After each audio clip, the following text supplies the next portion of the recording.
इस एपिसोड की शुरुआत वहीं से होती है जहां से पिछले एपिसोड खत्म होता है। यानी कि बिना रिफंड करके जाना चाहता था। कौन आओ यहाँ पे धमकी देते कि बेटे तू जा नहीं सकता, उन्हें तेरी हम जान निकाल लेंगे। यानी कि तो मेरी जान यहाँ पे निकाल नहीं सकता, क्योंकि अगर तूने मुझे मार डाला तो पहले उसको रिफंड करने वाला कोई भी नहीं रहेगा। जब तक कोई रिफंड नहीं होता किसी भी बंदे को ना अपना अपना आइटम यहाँ पे नहीं मिलेगा। उसको भी गुस्सा आता है कि साले यार सामने से फोनिक्स भी कहती शांत हो जाए यार, गुस्सा करके वैसे भी कोई मतलब होने वाला नहीं है। तुझे फ्रूट यहाँ पे चाहिए ना, चाहे हम जो फोनिक्स वाले नाम हमको जितना भी फ्रूट यहाँ पे मिला ना हम उसका आधा यहाँ पे देते हैं। तो यान के भी खुश हो जाता है। फिर कहा जाता है कि चलो यार बाकी बंदे भी अपना अपना फ्रूट ला के दे दो। तो सामने से कौन आओ भी कहता है देख ले बेटा यार, अगर तूने कर दिया तो ठीक है, अगर तूने नहीं ना किया हम तेरी जान यहाँ पे निकालेंगे। तो सारे बंदे अपने अपने हिस्से का फ्रूट यहाँ पे देते हैं। सबको स्पेस रिंग का इकट्ठा करके यान के को दे दिया जाता है कि यान के कहते मैं जाऊँ मैं उसको रिफाइन करूँ, उससे पहले वो जो लड़की मेरे साथ ना शायद लिंग लेंग उसको बाहर यहाँ पे छोड़ दोगे क्या। जो सुंदर ये भी कहते हैं हाँ भी छोड़ दूंगी, क्योंकि एक इंसान यहाँ पर है और ये जगह इंसानों के लिए बिल्कुल भी ठीक नहीं है। उसको ध्यान के पहले इसके अंदर यहाँ पे चल जाता है, जाते एक फूड यहाँ पे खाता है। जैसे फूड यहाँ पे खाता है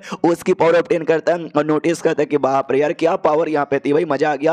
और ऐसे एक नहीं बल्कि 200 फ्रूट यहाँ पर है, मुझे सब यहाँ पे खाना है। 1 साल का टाइम लग जाता है। वो अच्छे से जो भी पावर था ना फूड का ऑब्टेन कर लेता है। और देखता भी मैंने फूड की पावर यहाँ पे ऑब्टेन कर ली। 200 फ्रूट यहाँ पे था, 1 साल के अंदर सारी की सारी पावर यहाँ पे ऑब्टेन कर ली। लेकिन आई डोंट नो कहीं को मुझे नींद यहाँ पे आ रहा है, तो ये सो जाता है वैसे। और जैसे सोता ना इसको मेमोरी यहाँ पे दिखने लग जाती है। बात से जो जाइंट यहाँ पे था जिसको उन्होंने बांध के रखा था, वो जब जिंदा यहाँ पे था, जब उसने बवाल मचा दिया था उस समय जो भी स्पिरिट यहाँ पे थी ना सब के सब उसके साथ यहाँ पे फाइट की जा रही थी। लेकिन तो भी कोई टिक नहीं पड़ा था, सबकी बैंड यहाँ पे बजी पड़ी थी। उतने में क्या बोलते हैं हमारा जो ड्रैगन राजा था और फोनिक्स मरानी यहाँ पे थी, कून क्लैन का बंदा यहाँ पे था। उससे जो इंपॉर्टेंट थे ना वो लोग अपने इंपॉर्टेंट टेजर आइटम यूज करते हैं, जैसे कि ड्रैगन ने अपना ये पहले यूज किया था और मार वार के एंड में उसको सील कर देते हैं। और यान के भी यहाँ पे होश में आता करे बाप रे। तो अच्छा वो मेमोरी यहाँ पे थी उस ड्रैगन राजा का, जिसका जो सोर्स है ना सोर्स मुझे यहाँ पे मिला। तो एक सेकंड यार मुझे सारी बात यहाँ पे समझ आ रही है। जो डुओ कल्टीवेशन का इनहेरिटेंस मुझे अशुयान को मिला था, उसको जो फोनिक्स से मिला और मुझे ड्रैगन का मिला, वो मेन इनके ड्रैगन राजा का था और फोनिक्स मरानी का था, जो कि हमको तोंग शुआन दुनिया यानी हमारी दुनिया में मिली थी।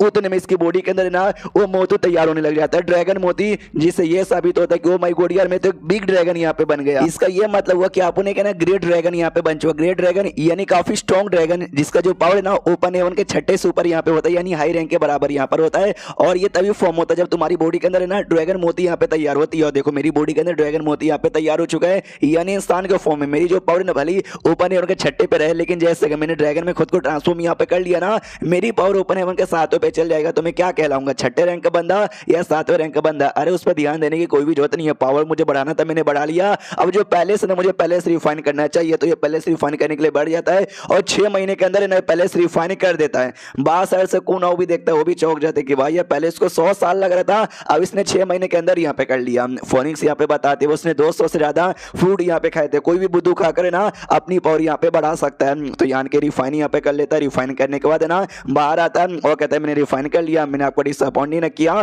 कौन ना भी बड़ा खुश यहाँ पे। तो कहता है यस बच्चे तूने बिल्कुल भी डिसअपॉइंट यहाँ पे नहीं किया, बहुत ज्यादा बढ़िया। अब तो 1-2 नहीं बल्कि टोटल है ना 16 क्लैन का यहाँ पे डिवाइन पहले जैसे यान के का हो गया, वैसे बाकी बंदे का कुछ ना कुछ यहाँ पे था। उसी से कनेक्टेड ना वो सील यहाँ पे था, जिस सील से वो जाइंट यहाँ पे कहता। अब सारा ट्रेजर आइटम आजाद हो चुका, सारे क्लैन वालों ने अपने अपने ले लिया, तो जाइंट यहाँ पे आजाद हो चुका था। फोनिक्स कहती है नो जाइंट डेड हो चुका है, मर चुका है, हम लोग ट्रेजर आइटम ले सकते हैं। लेकिन तो भी ना मुझे ऐसा डर यहाँ पे लग रहा है। कुनाव कहता है कि हाँ भी थोड़ा सा चौकन्ना रहना चाहिए, हम अपने कमाल कमाल के जो स्टिल लगाने वाले बंदे ना उनको बुलाएंगे, एक और अच्छे से चेक करवाने के लिए भेज दिया जाएगा। अब यहाँ पे आते अगले दिन, जहाँ पे यान के आराम से ना फोनिक्स लोग के साथ बैठा था और सारी सपने की बातें बता देता है। जो सुनते ही सामने सो कहती है एक सेकंड, तुम्हारा ये कहने का मतलब कि सेटल लैंड में बहुत ही पहले वो जो जाइंट यहाँ पे था, जाइंट ने हमला किया था, उस समय जो हमारे ड्रैगन राजा यहाँ पे थे और फोनिक्स मरानी यहाँ पे थी, उन्होंने अपनी सेक्रीफाइस यहाँ पे दी थी, अपना पहले से अपने टेजर आइटम यूज किया था जाइंट को यहाँ पे सील करने के लिए। जो सुनते यान के भी कहते हैं यस यस यस मुझे सपने में यही दिखा। उसके बाद दोनों की मौत हो गई। दोनों की मौत होने के बाद ना उनका जो सोर्स है ना, उनका सोर्स यूनिवर्स में यहाँ वहाँ भटकते रहा और गलती से ना वो ड्रैगन का मुझे मिल गया। जो सुनते फोनिक्स कहती तभी तो भाई हमारे ड्रैगन राजा का वो सोर्स तेरे पास, तभी तो तेरा जो ब्लड लाइन बाकियों से इतना ज्यादा प्योर है।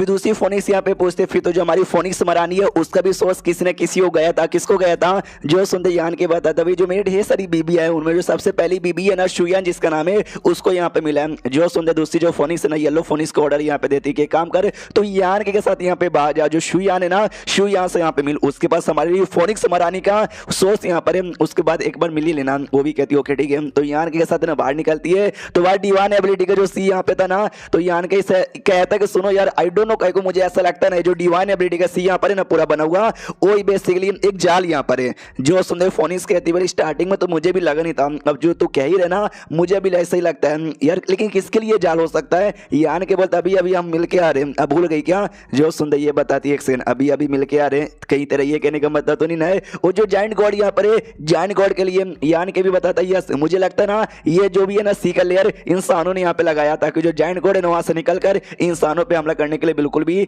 ना आ जाए। जो सुंदर वो भी कहती है अच्छा लेकिन तूने बोला तूने मेमोरी यहाँ पे देखा जिस मेमोरी में सारे स्पिरिट है ना जाइंट गॉड के साथ यहाँ पे फाइट कर रहे थे, उस फाइट के अंदर हमको तो कोई इंसान यहाँ पे दिखा ही नहीं। जो सुंदर ये बताता कि हो सकता है इंसानों ने और साथ ही में डिवाइन स्पिरिट ने मिलकर सौदा किया होगा, इंसानों का ये हो कि भाई हम डिवाइन स्पिरिट की एबिलिटी यहाँ पे तैयार कर लेते हैं बाहर साइड और तुम अंदर साइड यहाँ पे फाइट वाइट कर लो। जो सुंदर ये कहते फिर तो मानना पड़ेगा तुम जो इंसान लोग है ना उनकी भी पावर सुई इससे साथ में आसमान पे रहती होगी। अब यहाँ पे 1 महीने का टाइम गुजर जाता है, लोग सफर यहाँ पे किए जा रहे थे, तभी दूर से फाइट वाइट महसूस हो रहा था तो सामने से वो कहती वो शिडियर यहाँ पे तो फाइट हो रहा है। यान के भी कहते स्कैटर्ड है बने यहाँ स्कैटर्ड रीजन से यहाँ पर है तो जाहिर सी बात है लोग आते रहते फाइट करते रहते, कोई बड़ी सी बात यहाँ पे नहीं है तो लोग आगे बढ़ते। जो फाइट थी ना वो फाइट बहुत ज्यादा बढ़ जाती है, इनकी और यहाँ पे आया जा रहा था। यान के भी देखता अच्छा ये भी कॉमन सी बात है जब 2 बंदे लड़ाई करते ना और कोई किसी एक की बैंड बजती है और साइड में जो बाकी बंदे ना बाकी बंदे को फायदा उठाने की कोशिश करते हैं तो पक्का हमारा फायदा उठाने आ रहा होगा लेकिन उसका प्लान कामयाब नहीं होगा क्योंकि मेरे पास है ना फोनिक्स यहाँ पर है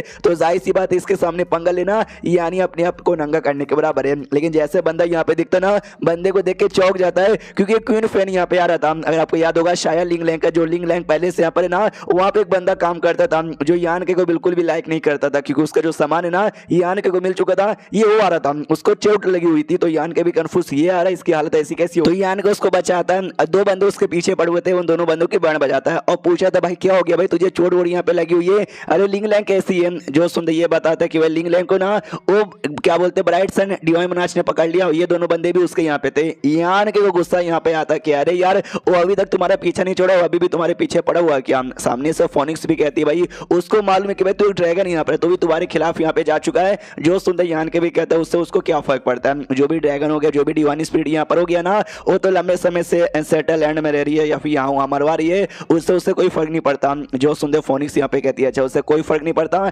लेकिन मैं खुद उससे मिलने जा रही हूँ तब तो उसको फर्क पड़ेगा ना। यान के भी सोचता आप तो फर्क क्या आप तो बहुत ज्यादा फर्क पड़ेगा। तो जैसे जाती है ना वो डर जाता है, शैलिंग लैंग को आजाद करवा देता है और कहता है मैडम आप भी यहाँ पे आने वाली हो क्या, यार आपने पहले बताया ही नहीं है, पहले बता देती ना तो मजा यहाँ पे आ जाता। वो भी कहती ना ऐसी कोई बात नहीं है। मनी मन सोचती कि वाह बेटा वाह हमको लगा हम आएंगे एटीट्यूड दिखाएगा मैं बैंड बजाऊंगी, ये पहले ही हार मान गया और इसने शैलिंग लैंग को आजाद भी कर दिया। दोगला आदमी है। यान का माइंड टू माइंड है शैलिंग लैंग से भी पूछता बताओ यार ठीक हो ना तुमको चोट नहीं लगा, ये कहते नहीं उसने मुझे चोट पहुंचाया भी नहीं बस उसने मुझे जेल में बंद किया था 2-4 दिन के लिए, अब मैं आजाद भी हो चुकी हूँ। एंड देन ये चैप्टर यहीं पे खत्म हो जाता है। तो चैप्टर खत्म तो वीडियो भी खत्म, तो मिलते हैं किसी और वीडियो में, जब तक के लिए बाय बाय।